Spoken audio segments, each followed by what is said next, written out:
साहब, एक सवाल उठ रहा है कि बीमार इदारों की निजकारी खासतौर पर पीआईए के हवाले से कि ये इल्जाम लग रहा है कि फवाद हसन फवाद हो या निगरान हुकूमत हो, उनका कोई एजेंडा है। और जाहिर है बहुत सारे लोग तो ऐसे हैं कि जिनका अपना इंटरेस्ट है पीआईए के साथ, वो ये बात कर रहे हैं। तो बुनियादी तौर पर पाकिस्तान के हक में आप क्या समझते हैं कि पीआईए की निजकारी और फिर ये निजकारी का जो सारा अमल है ये पाकिस्तान के मफाद में है, नुकसान में है, और इस वक्त जो तरीका अपनाया जा रहा है क्या ये दुरुस्त है? बहुत शुक्रिया। पाकिस्तान में निजकारी का अमल मुकम्मल तौर पर नाकाम रहा है, अब तक खसारे का सौदा रहा है। और ये ऐसा मुझे लगता है कि ये ईस्ट इंडिया कंपनी का दौर वापस लाना चाहते हैं फॉरेनर्स को देकर, या आप इसको कह लें कि नौ आबादियाती निजाम की एक नई शक्ल में वापसी। ये खेल हो रहा है। पीआईए एक ऐसा इदारा है जिसके पास एक गारंटीड बिजनेस है, लेकिन आप उसके आधे से ज्यादा जो है वो जहाज को ग्राउंड कर दें। और बार बार ये खबरें हैं कि जी आज उनको पेट्रोल के पैसे नहीं है इसलिए फ्लाइट कैंसिल हो गई। तो ये तो बिल्कुल मैसेज दे रहे हैं कि ये कूड़ा है, इसको कोई उठा ले। सवाल ये पैदा होता है कि मुझे दो सवालों के जवाब चाहिए हुकूमत से। पहला, क्या वो समझते हैं कि इतना बड़ा गारंटीड बिजनेस जो है उम्रे का, हज का, ओवरसीज पाकिस्तानी और हम लोग पाकिस्तानी जो बाहर जाते हैं टूरिज्म के लिए, रिश्तेदारों के लिए, वो इतना काफी नहीं है कि इस इदारे को मुनाफा बख्श बना दे और एक काबिल फख्र इदारा बना दे जैसे कि माजी में था। लेकिन डॉक्टर साहब इशू ये है, इसके अंदर सबसे बड़ा मसला ये आता है कि पाकिस्तान में जब भी सियासी हुकूमतें आती हैं अपने लोग भर्ती करती हैं, ओवर स्टाफिंग कर देती हैं, लोड इतना पड़ जाता है, फैसले गलत होते हैं, नाकिस मामला होते हैं, और ये चल रहा है पाकिस्तान में।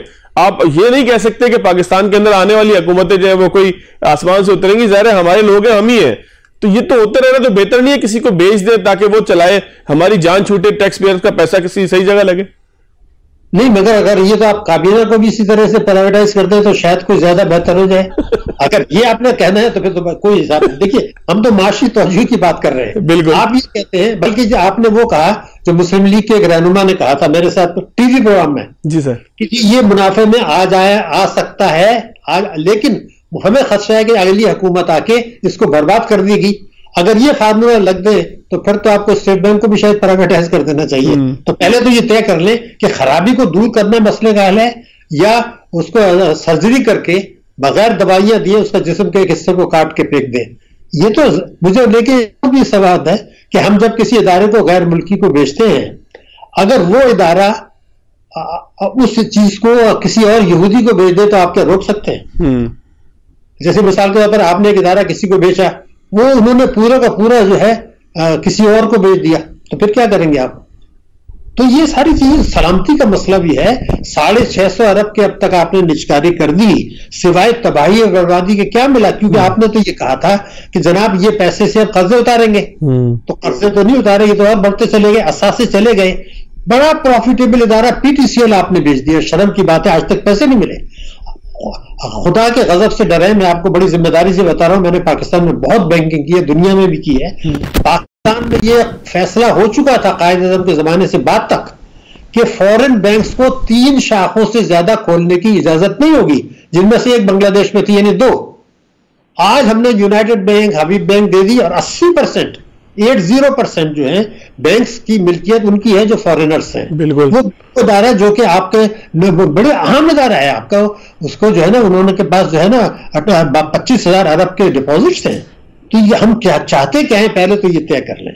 बिल्कुल। डॉक्टर साहब आपने बैंकिंग की बात की, 2 सवाल है लेकिन पहले जरा मैं आईएमएफ के हवाले से कर लूं। स्टेट बैंक के हवाले से फवाद हसन फवाद साहब, जिनकी निजकारी का भी तस्करा हो रहा था, उन्होंने जो है वो 2 हफ्ते पहले कोई एक इंटरव्यू दिया, उसमें उन्होंने बड़ा खौफनाक मामला कहा कि इसके जरिए आईएमएफ ने जो कि खुफिया मालूमात पाकिस्तान की जो है वो हासिल की है स्टेट बैंक की जो है वो खुद मुख्तारी के जरिए। और फिर अब आईएमएफ ये प्लान दे रहा है, मंसूबा दे रहा है कि एफबीआर को भी उसी तरीके से जिस तरह से स्टेट बैंक को खुद मुख्तार किया गया था, स्टेट बैंक को भी इसको एफबीआर को भी किया जाए। तो अब ये सारा मामला आपको कोई इसके अंदर डाउट नजर आ रहा है, ये ठीक है कि ये खुद मुख्तार होने चाहिए कि इदारे की हैसियत से काम करे? सवाल ये पैदा होता है कि मैं तो देखिए जिम्मेदारी से कह रहा हूं, फवाद हुसैन फवाद को पता है कि वो क्या बात कर रहा है। He doesn't know what is talking. मैं आपको वजह बता दूं, उनके अल्फाज क्या हैं कि जब हमने इसको स्टेट बैंक को जो है वो खुद मुख्तारी दे दी, तो उन्होंने आईएमएफ को वो मालूमात दे दी जो हम नहीं देना चाहते थे। खुदा के गजब से डरे, वहां वाइसराय नहीं लगा है, वो आपका अपना अपॉइंटेड गवर्नर है, वो वाइसराय नहीं है। और वजारत खजाना और उनकी रेगुलर मीटिंग होती है, तो क्या आप कहना चाह रहे हैं कि अब खुद मुख्तारी के बाद जो गवर्नर आपने खुद लगाया है वो IMF को वो मालूमात दे रहा है जो आप नहीं देना चाहते थे और आपसे खुफिया रखता है, आप ये कहना चाह रहे हैं? तो अगर ये फार्मूला कर ले तो फिर तो मेरे ख्याल से सन्नाटे में आ जाएंगे। लेकिन वो जो आपने जिस बयान का हवाला दिया है, मैं पूरी जिम्मेदारी से कह रहा हूं, उनको पता नहीं है वो क्या बातें कर रहे हैं। उन्होंने एक और बड़ी अहम बात कर दी, उन्होंने ये बात कर दी कि जी ये बैंकिंग का जो स्प्रेड है, वो जो मुनाफा सूद देते हैं और लेते हैं वो बहुत ज्यादा है, तो IMF ये क्यों नहीं कहता कि उसको कम किया जाए? अब उसको कौन बताए कि खुदा के गजब से डरो, ये पूरा इख्तियार स्टेट बैंक के पास है। IMF को क्या स्टेट बैंक कर ले।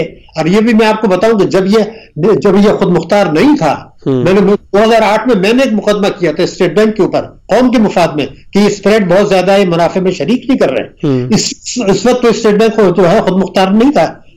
उस वक्त स्टेट बैंक ने, दो गवर्नरों ने, वजारत खजाना ने, सब अटॉर्नी जनरल ने, सब ने मुखालफत की कि जी ये कोई नहीं है। तो मेरा कहना है उनको ये नहीं पता कि स्प्रेड क्या होता है, उनको ये नहीं पता कि खुद मुख्तारी का मतलब क्या होता है। इस किस्म की वो बातें कर रहे हैं कि मैं हैरान होता हूं। तो वो बातें उनकी तो आप बात छोड़ दें। FBR के हवाले से क्या कहते हैं डॉक्टर साहब? ये FBR, पहली चीज तो ये है कि जब आपको खुद मुख्तार इदारा करते हैं और वहां आदमी करप्ट लगाते हैं और उसको पता होता है कि मुझे आपने जो इमरान खान जो है गवर्नर स्टेट बैंक से इस्तीफा ले लिया कि हालांकि वो स्टेचुरी पोस्ट थी, तो हुकूमत अगर आपकी नीयत ठीक नहीं है तो जो इदारे स्टेट बैंक पाकिस्तान के उन इदारों में है जिन्होंने पाकिस्तान की तबाही और बर्बादी में किरदार अदा किया है। और ये बातें रिकॉर्ड पे मैं अकेला नहीं कह रहा, पिछली ये रिकॉर्ड पर है सारा का सारा। तो अगर ये चीजें हैं तो खुद मुख्तारी देना और मुल्क में मेरिट का ना होना, एहतसाब का ना होना, गलत लोगों को अपॉइंट करना, गलत मेरिट पर तकर्रुरिया ना करना, बोर्ड ऑफ डायरेक्टर्स में ना लोगों को लाना, तो अगर ये चीजें नहीं है तो खुद मुख्तारी देने से फायदा हासिल क्या होगा मुझे ये बता दें। वापडा भी तो बड़ा खुद मुख्तार हुआ करता था, आपने उसको तबाह बर्बाद कर दिया। तो खुद मुख्तारी जो है नेपरा को देके अभी भी आप ऑर्डर इशू करते हैं कि जी आप बिजली के बिल में ये कर दें, तो ये खेल है। आपने कानून की हुक्मरानी का मजाक उड़ाया गया है इस मुल्क में तमाम हुकूमतों ने। और मैं आपको बता रहा हूं उनकी वजह से मईशत को आज जितने भी आप दावे कर लें, खतरनाक चैलेंजेस, बहुत खौफनाक चैलेंजेस दरपेश हैं। और ये अभी जो भी आप कहें IMF की और वर्ल्ड बैंक की जब आप रिपोर्टें पढ़ते हैं तो उन्होंने इतने संगीन खतरात का इजहार किया है, लेकिन हमारे यहाँ अखबारात में आता है, हुकूमत की तरफ से आता है कि ये मईशत बेहतर हो रही है, मईशत जो है बेहतरी की तरफ गामजन है, स्टॉक एक्सचेंज आसमान पर जा रहा है, FDI आने वाला है। तो हम ये किसको धोखा दे रहे हैं? बहुत 2024 की तैयारी है कि IMF के हमें प्रोग्राम में जकड़ा जाएगा।